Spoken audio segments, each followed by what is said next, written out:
పేరు శ్యామల. శ్యామల, ఓకే. నాది కాకినాడ. ఓకే. అది నేను గవర్నమెంట్ జనరల్ హాస్పిటల్లో హెడ్ నర్స్ గా చేసి రిటైర్డ్. మీ ఏజ్ ఎంతమ్మా? నా ఏజ్ 76. 76 ఇయర్స్.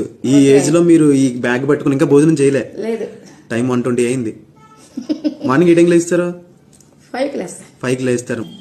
కానీ ఎందుకు చేస్తున్నాను ఇందులో అంటే, నేను హెల్త్ డిపార్ట్మెంట్ కదా. అవునమ్మా.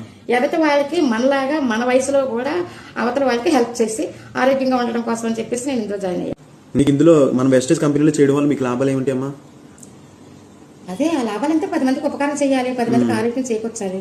10 మందిని కూడా నేను ఎలా ఉన్నానో వాళ్ళని కూడా అదే స్టేజ్ లో తీసుకురావాలి. నేనేం అందుకుంటున్నానో వాళ్ళు నా కారు వచ్చిందంటే నా డౌన్ లైన్ కూడా కారు కావాలి. అలా ప్లాన్ చేస్తాను. కారు వస్తుందా మీకు ఇప్పుడు కంపెనీ నుంచి? కారు ఇచ్చి ఎత్తున్నాను నేను. రేపు డిసెంబర్ కారు కొంటున్నారు. మీరు మరి గవర్నమెంట్ జాబ్ చేశారు కదా, కారు కొనలేకపోయారు. అప్పుడు సరిపోదుగా జీతం? జీతం సరిపోదు. ఇందులో వచ్చే జీతం సరిపోతుంది. ఇందులో జీతం అంటే కంపెనీ మనకి ఏం చేస్తుంది?